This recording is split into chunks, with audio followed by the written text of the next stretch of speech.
নমস্কার বন্ধুরা, সোমা গার্গিজ রান্নায় আপনাদের সকলকে স্বাগত। আশা করি আপনারা সকলে ভালো আছেন। সকলকে জানাই হ্যাপি নিউ ইয়ার। নতুন বছর আপনাদের সকলের খুব ভালো কাটুক। আজকে আমি রান্না করব পোস্ত চিংড়ি ভাপা। এই পোস্ত চিংড়ি ভাপা করার জন্য আমার কি কি লাগছে বা আমি কিভাবে রান্না করি সেটাই আমি আজকে আপনাদের সঙ্গে শেয়ার করব। তার জন্য আমি এই সাইজে চিংড়ি মাছ নিয়েছি। মাথার দিক আর লেজের দিকটা আমি ছাড়িয়ে নিয়েছি, খোসাটা মাঝখানেটা শুধু রেখেছি। তারপর আমি মাঝখানে একটুখানি নিচের দিক চিড়ে, লেজের দিকটা চিড়ে হালকা, তারপর আমি শিরাটা টান দিয়ে বের করে নিয়েছি। তার ভালো করে আমি ধুয়ে পরিষ্কার করে রেখেছি। আর লাগছে আমার সর্ষের তেল, চিনি আর নুন তো লাগছেই। চিনিটা আপনারা যদি না অ্যাড করতে চান তাহলে চিনিটা অ্যাড করবেন না। আমি স্বাদের জন্য একটু খুব সামান্য একটু চিনি এর মধ্যে দেব। লাগছে টক দই। এখানে আমি 2 চামচ বড় টক দই নিয়েছি, দইটাকে ফেটিয়ে রেখেছি আমি। খুব সামান্য হলুদ, ধনেপাতা, বড় চামচে 2 চামচ পোস্ত আর কাঁচা লঙ্কা। তাহলে সবার প্রথমে আমি পোস্তটাকে ধুয়ে আমি পোস্তটা বেটে নেব। আমি শিলপাটায় বাটছি, আপনারা চাইলে মিক্সিতেও বেটে নিতে পারেন। পোস্ত আর কাঁচা লঙ্কাটা বেটে নেব। ঝাল আপনারা আপনাদের নিজের স্বাদ মতন অ্যাড করবেন, যে যেরকম ঝাল পছন্দ করেন খেতে। আমি এর মধ্যে 4টা কাঁচা লঙ্কা অ্যাড করব, দিয়ে আমি ভালো করে মিহি একটা পেস্ট তৈরি করে নেব। পোস্তটাকে আমি এখন ভালো মতন বেটে নেব। মাছটা এখন আমি মেখে নেব। দিচ্ছি পোস্ত বাটা, পোস্ত আর কাঁচা লঙ্কা।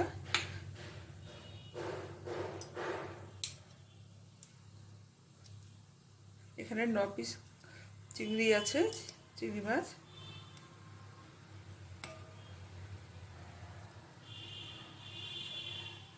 দিয়ে দিচ্ছি পোস্ত বাটাটা।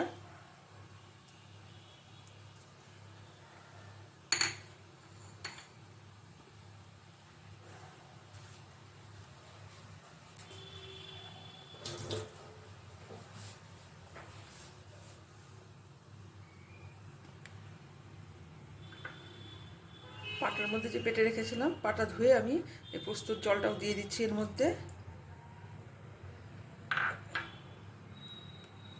দিয়ে দিচ্ছি ফেটিয়ে রাখা টক দই।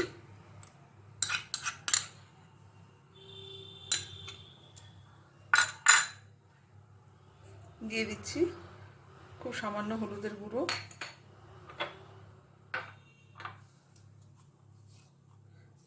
দিয়ে দিচ্ছি স্বাদ মতন লবণ।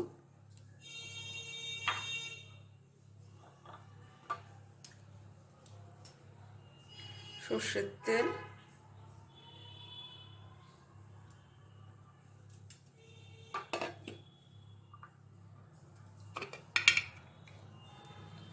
আর দিয়ে দিচ্ছি খুব সামান্য একটু চিনি।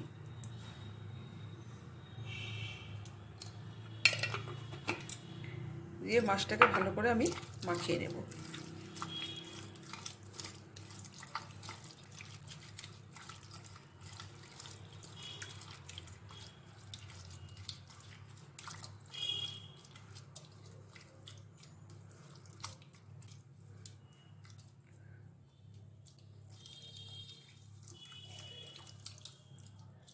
এখন আমি যে টিফিন বাটিটার মধ্যে করব ওটার মধ্যে এই মাখা মাছটাকে আমি ঢেলে নেব।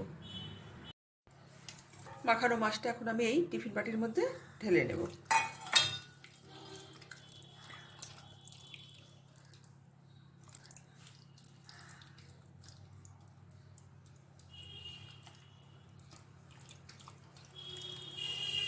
আর দিয়ে দিচ্ছি খুব সামান্য একটু এখন ধনেপাতা। পরে আবার আমি একটু ধনেপাতা এর মধ্যে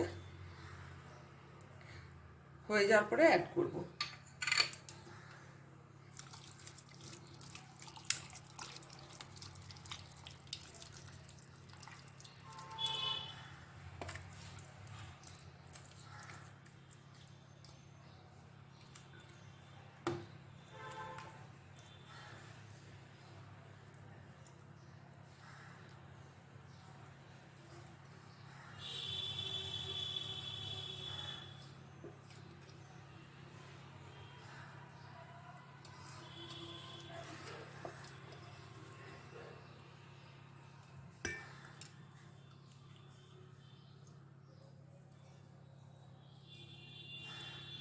এটার মধ্যে একটু সামান্য জল দিয়ে ধুয়ে আমি ওই জলটাও এর মধ্যে অ্যাড করে দেব। দিয়ে দিচ্ছি এর মধ্যে জলটা, বাটি ধোয়া জলটা।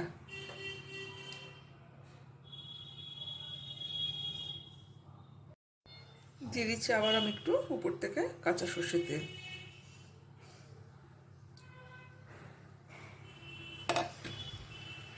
আর দিয়ে দেবো এখানে 3টে চিড়ে রাখা কাঁচা লঙ্কা।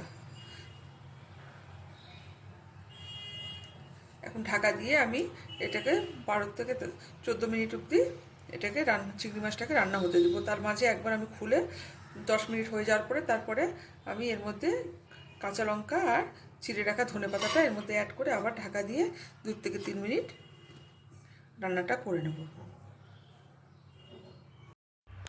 জল আগে থেকে আমি গরম হতে বসিয়ে দিয়েছিলাম। এখন আমি এর মধ্যে টিফিন বক্সটা বসিয়ে দেব, দিয়ে ঢাকা চাপা দিয়ে আমি লো টু মিডিয়াম ফ্লেমে এটাকে চিংড়ি মাছটাকে রান্না হতে দেব। 10 মিনিট হয়ে গেছে। এখন আমি ঢাকাটা খুলে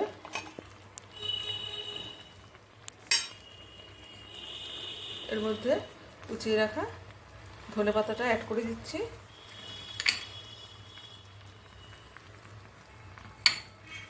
দিয়ে দিচ্ছি কাঁচা লঙ্কা, দিয়ে আরও কিছুক্ষণ আমি ঢাকা দিয়ে এটাকে 2 থেকে 3 মিনিট ভাপিয়ে নিব।